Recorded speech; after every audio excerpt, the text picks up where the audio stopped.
Բարի երեկո իմ շատ սիրելի բարեկամներ։ Նախ ուզում եմ շատ շնորհակալություն հայտնեմ ձեր մեկնաբանությունների համար, ձեր այդ անկեղծ բարեմաղթանքների համար, անչափ շնորհակալ եմ իմ սիրելի բարեկամներ։ Թող միշտ ասում եմ, ձեր լավ սրտի չափով Աստված ձեզ բերի, ձեզ վերադարձնի, ինչքան որ լավ բաներ ինձ եք գրել, թող կրկնակին ձեզ Աստված ձեր առաջ բերի, շատ շնորհակալ եմ։ Առանձին ուզում եմ այսօր վլոգ նկարեմ, տեսանյութ նկարեմ, հարցերին պատասխանեմ։ Հարցերը արտագրել եմ, դեռ Հայաստանում էի, ահագին հարցեր էի տվել, հիմա գրել եմ, այսպես առանձին թղթերի վրա այսպես ստացվել, անգամ հարցեր կային, այնտեղ Հայաստանում գրել եմ, մտածում էի կհասցնեմ այնտեղ նկարեմ, բայց չհասցրի։ Ու դե գիտեք, կարճ քիչ էր ժամանակը, կարճ էին օրերը ու հազիվ իմ սիրելիների հետ էի անցկացնում իմ ժամանակը։ Դե առաջին օրերին ընդհանրապես այդ ատամները, ասենց ամբողջ ուշք միտքս ատամներս էին, ատամներս չավելի շուտ արդեն լնդերս, որովհետև վիրահատությունից հետո ցավում էր։ Ինձ հարցրել էիք այդ կլինիկայի հասցեն, բժշկի անունը, ես ասեմ, որ այս բժշկին ես անձամբ չեմ ճանաչել,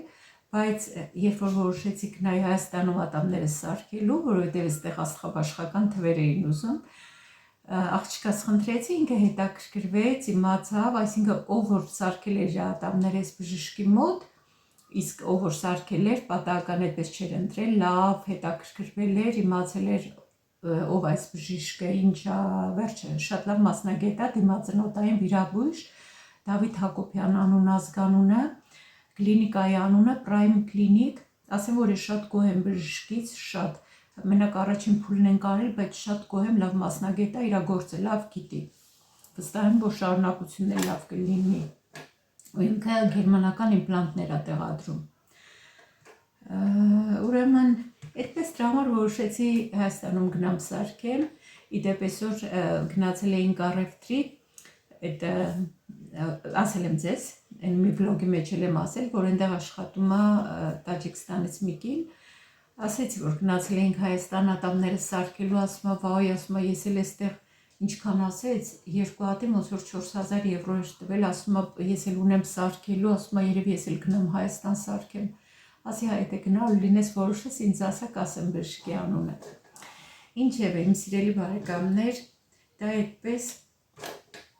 միանգամից հիմա անցնեմ հարցերին, ահագին էլ ուշ է ժամը, հիմա 8-ից 20 պակաս երեկոյան ու քիչ առաջ աղջկաս հետ էի խոսում, ասում եմ արդեն քունը ստանում է, այստեղ 7:30 էր, այնտեղ դե 10 Հայաստանում 10:30 է, ասում սովորել ենք արդեն այդտեղի ժամերին, քունը ստանում է 10:30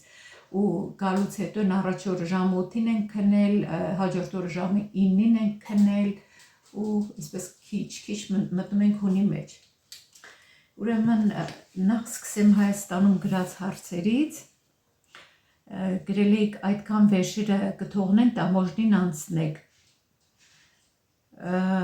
Տամոժնին գիտեք, դե կշռել ենք, մի ճամպրուկը 23 կիլո է, կշռել ենք, իդեպ Հայաստան գնալուց 800 գրամ ավել էր, բայց ոչ մի բան չասեցի։ Դե ձեռքինն էլ գիտեք 8 կիլո է, այդ էլ պահպանել ենք այդ քաշը, բացի դրանից այս անգամ ես բացի ձեռքի բագաժից մի հատ էլ ուսս եմ պայուսակ գցել։ Էլի այնտեղ էլ ենք բանման դնում, համ գնալուց, համ գալուց դրա մեջ էլ եմ դրել։ Ոչ մի բան չասեցին դրա համար, այդ կարելի է իդեպ, ես կարդացի այս անգամ մի քիչ պայմանները, բացի ձեռքի բագաժից կարելի է մի հատ էլ, ասենք, էլի ձեռքի ինչ-որ պայուսակ ունենալ։ Դա լավ է, էլի բան է դրվում ահագին մեջը։ Դե կշռել եմ, ոչ մի խնդիր չի եղել, գնալուց, գալուց մենք լավ հստակ կշռել էինք, որ ավել չլինի, ասեցինք հանկարծ, չգիտեմ, հատկապես որ Վիեննայով էինք գալու, ասեցի այնտեղ հանկարծ հանելու խնդիր չլինի, չեմ սիրում, որ իրար հետ բացես, ասենք ճամպրուկը բացես, էլի պես օդանավակայանում, հատկապես մենք էլ ժամանակ էլ չունեինք Վիեննայից Բրյուսել 40 րոպե հազիվ հասնենք ինքնաթիռ, արդեն այնտեղ երբ որ տեղը գտանք գրած էր արդեն boarding, բարձրանում էին արդեն ինքնաթիռ։ Ուրեմն դա այդ մեր վեշերի հետ կապված հաջորդ հարցը Հայ, ես նախորդ վլոգի մեջ սրան անդրադարձա, բայց գրել էի մոտ, որ չմոռանամ, բայց այգին մաքրելուց, այսինքն այնտեղ ավլելուց հիշեցի, ես այդ մասին խոսացի, իդեպ գրողը Ռիմա անունով մի կին է, որ սպասարկման մասին ինձ գրել է, շատ կոպիտ էր գրել, ճիշտ չեք ասում, ամոթ է եւ շատ լավ է, որ այստեղ չեք ապրում, թող չքվեն մեր իրականությունից բոլոր օտարամոլները, այդ ինձ նկատի ուներ, շնորհակալություն Ռիմա, շատ սիրալիր եք, ոնց որ դուք եք այսպես սիրալիր գրում մեկնաբանություն, այնպես էլ այդպես սիրալիր սպասարկում էր այդ տվյալ խանութում, որտեղից որ մենք օգտվում ենք, դրա համար դուք չեք նկատում լավը, վատը, սիրալիրը, ոչ սիրալիրը, ասում են ամեն մարդ արժանի է նրան, ինչը որ ինքը հանդուրժում է, այնպես որ խնդիր չկա, եթե ձեր համար նորմալ է, շատ լավ է։ Հաջորդը, ուրեմն ինչ կար այստեղ, տոպրակներում վաճառելը շատ ճիշտ է, ոնց եք պատկերացնում մթերքը բաց վիճակում դրված լինի։ Ես այս մեկնաբանությունը հիշում եմ, որ կիսատ արտագրեցի, որտեղ ահագին շատ էր գրված, ինձ թվում է իմ հարգելի բաժանորդ ուղղակի ուշադիր ինձ չի լսել։ Ես չեմ ասել տոպրակներով չվաճառեն, ես ուղղակի ասել եմ, որ շատ են տոպրակներ բան լինում, լավ կլինի բազմակի օգտագործման լինի։ Ես իհարկե ով ասում, որ պետքա սնունդը մթերքը բաց վիճակում վաճառեն, ես այդպիսի բան չեմ ասել, ուղղակի երևի ինձ լավ չեք հասկացել կամ ուշադիր չեք լսել ինչ եմ ասում։ Հաջորդը, ուրեմն բժշկի Հասցեն եւ անունը եւ գինը։ Ես արդեն ասացի, բժշկի անունը Դավիթ Հակոբյան, Prime Clinic, իսկ գինը եվրոյի վերածած 450 եվրո, ժողովուրդ ջան, շատ մաչելի, շատ լավ գին է, համատած այստեղի հետ։ Գուցե Հայաստանում բարձր է, ես չգիտեմ, բայց ամեն դեպքում այստեղի հետ համատած շատ լավ է։ Ես ընդհանուր ասեմ, այստեղի ես մի վլոգի մեջ ասել եմ, այստեղ հայ բժշկի նկատի ունեմ, ես բելգիացի բժիշկներին չեմ ասում, նրանց մոտ ընդհանրապես շատ բարձր գին է։ Եթե համատում ենք բելգիացի բժիշկների մոտ սկսվում էր 1800-1900 եվրոից, սկսվում էր, դե պատկերացեք ինչքան էր բարձրանում, հայ բժշկի մոտ կարծեմ 1250 եվրո էր մի հատը, իսկ Հայաստանում պատկերացրեք 450 եվրո, դե դուք արդեն ինքներդ նայեք։ Ես այստեղ, ուրեմն, տարբեր թղթերի վրա այսպես գրել եմ, ես մեկը Հայաստանից բերված թուղթ է։ Այստեղ հարց կա, հա, Սվետլանա ջան, բարև ձեզ, ես էլ եմ ուզում մեդիտացիա, կասեք որն եք դուք լսում, ես շատ վատ եմ քնում, ուզում եմ իմանալ։ Ես այս հարցին այնտեղ պատասխանեցի, չգիտեմ նայել եք պատասխանը, թե չեք նայել, տեսել եք, թե ոչ, այո, մեդիտացիա, ամեն ինչի համար դե գիտեք կա մեդիտացիա, ես ինքս լսում եմ մեդիտացիա քնելուց առաջ, որովհետև գիտեք կանայք այս հորմոնալ փոփոխությունների ժամանակ մի քիչ վատ են քնում, ու ես լսում եմ ռուսերեն մեդիտացիաներ, հիմնականում մի 2-3 հոգու եմ լսում, հիմա այս անունները այստեղ կգրեմ, կնայեք, որովհետև այդպես անգիր չեմ հիշում, հիմա այստեղ կգրեմ, դուք կնայեք, կամ կարող եմ լինկերը դնել այս տեսանյութի տակ ու դուք նայեք, լսեք, շատ լավ հանգստացնում է ու շատ լավ նպաստում է լավ քնի։ Բարև ձեզ, ես երկու հարց ունեմ ձեզ, ուրախ կլինեմ, որ պատասխանեք, ասեք Բելգիայում թոշակառուն պիտի պարտադիր քարտով անկախիկ ստանա թոշակը, կարող եք կանխիկացնել գումարը եւ հետաքրքիր է ձեր մոտ աղբի գումարը ինչ կարգով եք վճարում, անձերի քանակով, թե ոչ, հարցս պատահական չի, որովհետև մեզ մոտ դրանք ահավոր են դարձրել, չգիտեմ այդ որտեղ է, որ գրել եք մեզ մոտ, Հայաստանում թե ուրիշ երկրում, ասեմ ձեզ, ուրեմն Բելգիայում թոշակառուն պիտի պարտադիր քարտով անկախիկ ստանա թոշակը, պարտադիր քարտով անկախիկ ստանա թոշակը, ուրեմն Բելգիայում թոշակառուն պարտադիր պիտի քարտով ստանա թոշակը, այո, պարտադիր քարտով է ստանում, ամեն ամսվա վերջին թոշակը փոխանցվում է թոշակառուի քարտի վրա։ Կարող եք կանխիկացնել գումարը, իհարկե կարող եք կանխիկացնել, ինքը իր գումարը, կուզի կանխիկացնի, կուզի քարտով կվճարի, ոնց հարմար է իրան, Աշոտն էլ է թոշակառու, քարտով էլ է վճարում, եթե պետք է լինում կանխիկ, հանում է կանխիկ, իր ընտրությամբ։ Հետաքրքիր է ձեր մոտ աղբի գումարը ինչ կարգով եք վճարում, անձերի քանակով, թե մեզ մոտ աղբի գումարը ժողովուրդ ջան, Հիմա այս քաղաքում, դե մենք 3 տարի այս քաղաքում ենք ապրում։ Հիմա ասեմ այստեղ ոնց է, իսկ նախկին մեր քաղաքում ոնց էր։ Նախկին մեր քաղաքում, որտեղ մենք ապրում ենք, տոպրակները, աղբի տոպրակները գնում էինք ու այդ էր լինում վճարը աղբի համար։ Այսինքն, եթե խառը աղբի համար գնում էինք, այդ տոպրակները թանկ էին, 10 հատը այն ժամանակ 17 ու 50, 18 եվրո արժեին։ Հիմա չգիտեմ ինչքան է, որովհետև մենք արդեն 3 տարի այդ քաղաքում չենք ապրում։ Ուրեմն դրանց համար վճարում ենք 10 հատի համար 18 եվրո, պլաստիկի համար նախատեսված տոպրակների համար վճարում ենք այն ժամանակ մոտ 4 եվրո ու ինչ ունեինք էլ։ Մենք այդ երկուսն էինք անում, որովհետև կանաչ աղբը կանաչ ամանների մեջ էր հավաքվում, բայց քանի որ մենք բնակարանում էինք ապրում երկրորդ հարկում, հարմար չէր այդ ամանը իջացնել, հանելիս պարկերը հարմար էր ավելի։ Դրանք ուրեմն մենակ երկու տեսակն էինք անում, դե շշերն էլ բնականաբար առանձին շշերը անվճար էին տանում, թուղթը անվճար էին տանում։ Ստացվում էր, որ մենակ այդ պարկերը, որ այդ տոպրակները, որ առնում ենք, դրա համար էինք վճարում, դա էր աղբի համար նախատեսված գումարը, կապ չունի ընտանիքում քանի հոգի էինք, մեկ այդ բանը տոպրակը լցվեց, դուրս էինք դնում 2 շաբաթը մեկ։ Իսկ հիմա այստեղ մեր քաղաքում այդպես չի։ Այստեղ իրանք կոնտեյներ են դրել, տվել տալիս ամեն ընտանիքին, ամեն տանը մի հատ կոնտեյներ կա, մի հատ սև գույնի խառը, ես ձեզ իմ բլոգներից մեկում ցույց եմ տվել։ Այդտեղ լցնում ենք խառը աղբը, իրանք դա տանում են 2 շաբաթը մեկ ու կապ չունի ընտանիքի անդամների քանակը, դա կիլոյով է։ Այսինքն այդ կոնտեյները, այդ աղբի մեքենան բարձրացնում են այդ իրանց բանի մեքենայի վրա, ինչ որ բան կա, դրա վրա կշռում են ու դատարկում են։ Իսկ ոնց ենք վճարում դրա համար։ Իրանք նախնական օրինակ մեզ ուղարկում էին 80 եվրո աղբի գումարի հրավեր, ոնց որ իրանք են ասում վճարման հրավեր։ 80 եվրոն վճարում ենք, ինչքան որ հերիքում է, օգտագործվում է այդ գումարը, ասեմ, համ այս կենցաղային աղբը տան, համ էլ բանը, այդ ասենք այն սկզբում որ շինարարություն էինք անում այս տանը, այդ շինարարական աղբը Աշոտը տանում էր այդ աղբի համար նախատեսված այդ տեղերը, այնտեղ էլի կիլոյով էին վերցնում։ Ու այդ մեր վճարած 80 եվրոից դուրս էր գալիս համ կենցաղային աղբի գումարը, համ էլ այն որ տանում էր այդ աղբի այդ համար նախատեսված տեղերը, այդտեղ տանում աղբը թափում էր։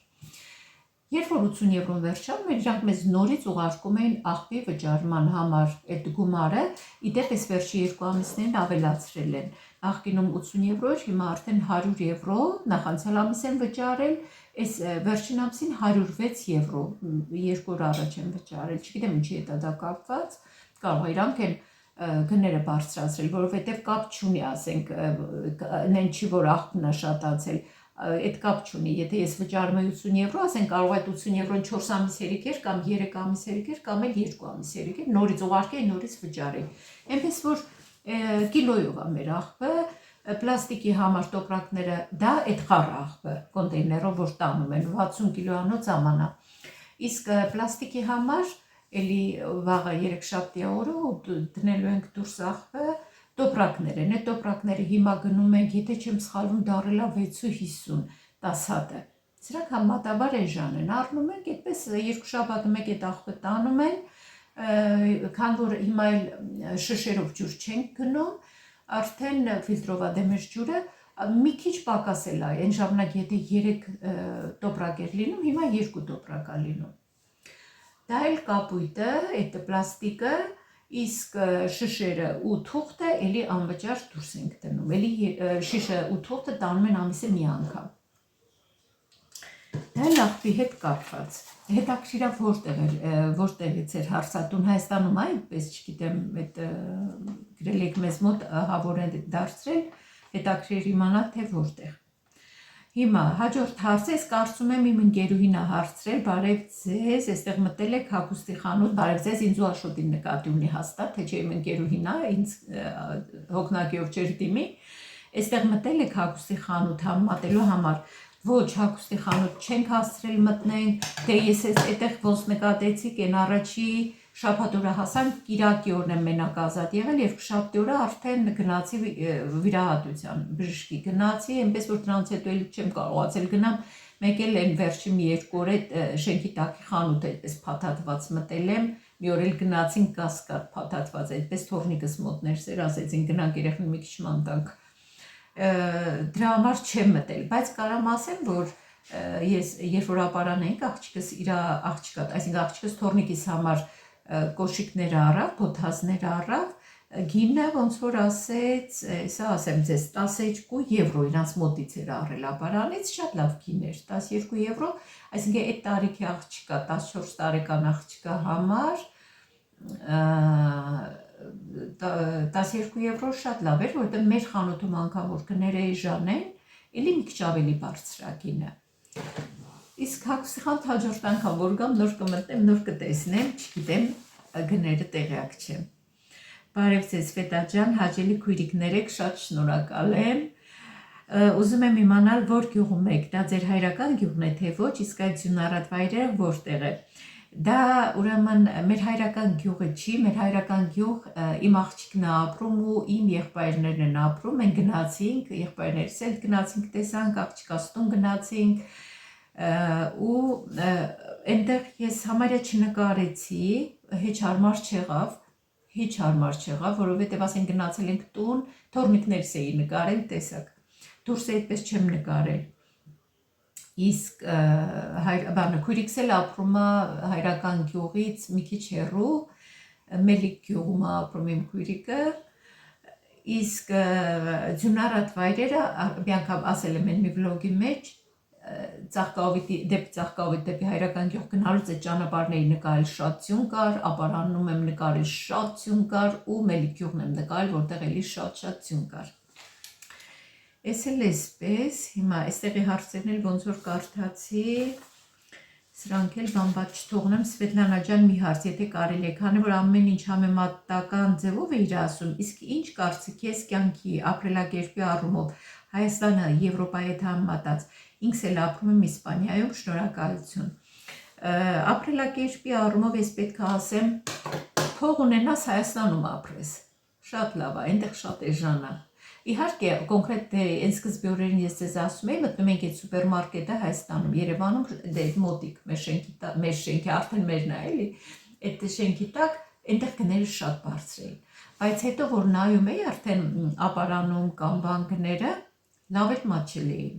ասենք իրոք շատ մատչելի էր, այսինքն եթե այստեղի աշխատավարձով այնտեղ ապրենք շատ լավ կլինի, այնտեղ շատ ավելի ամեն ինչ կա, Հայաստանում ամեն ինչ կա, մենակ ես թվում է փողն է մի քիչ, թե չէ այնտեղ ապրելակերպը շատ ավելի լավ է, ու այնտեղ ընդհանրապես շատ լավ է, հարազատների հետ շատ լավ է, դրսում ինչքան էլ ասենք հեշտ է ապրելը, նկատի ունեմ ֆինանսապես հեշտ է ապրելը, բայց դա տխուր է, ժողովուրդ ջան, դրսում ապրելը տխուր է, որովհետև հարազատներից հեռու, մենք էլ սովորենք հարազատների հետ շփմանը ու այստեղի կյանքը, փեսած ճիշտ էր ասում էլի, այստեղի կյանքը սառը կյանք է, ճիշտ է, իհարկե այդպես է,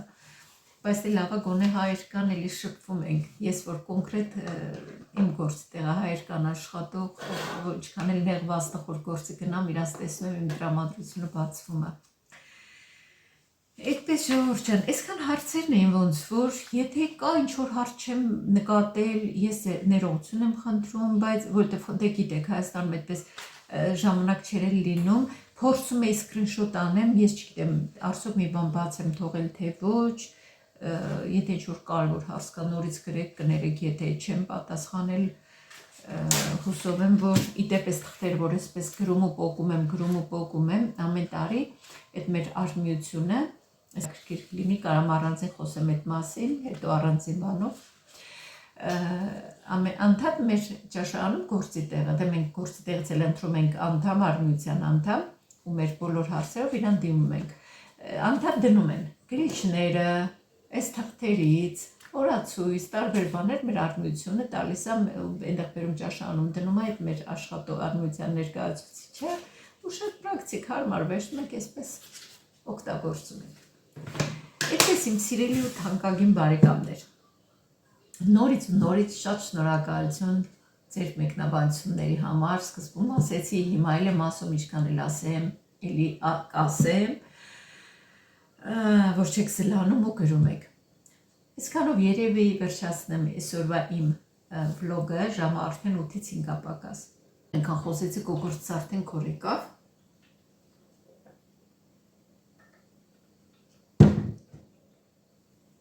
Այսքանով ավարտեմ իմ այսօրվա վլոգը, իմ սիրելի բարեկամներ, վաղվանից գործի եմ, գնամ արդեն պայուսակից դասավորեմ, ես սիրում եմ, որ նախորոք ամեն ինչ դասավորում եմ, որ առավոտ չխառնվեմ իրար, հատկապես որ արձակուրդից հետո եմ գործի գնալու, մի քիչ բանա ոնց որ ռիթմից ընկել եմ, էլի պետքա պատրաստվեմ, ամեն ինչ պատրաստ դնեմ, անգամ հագուստը ինչ որ հագնել եմ, պետքա պատրաստ դնեմ։ Ձեզ բարի երեկո եմ ցանկանում, կամ բարի գիշեր, բարի լույս, բարի օր, կախված թե օրվա որ ժամն է ձեզ մոտ, լավ մնացեք, սիրում եմ ձեզ, ակտիվ եղեք մեկնաբանություններում, մի մոռացեք հավանել տեսանյութը, լավ մնացեք, կհանդիպենք հաջորդ վլոգում, հաջողություն։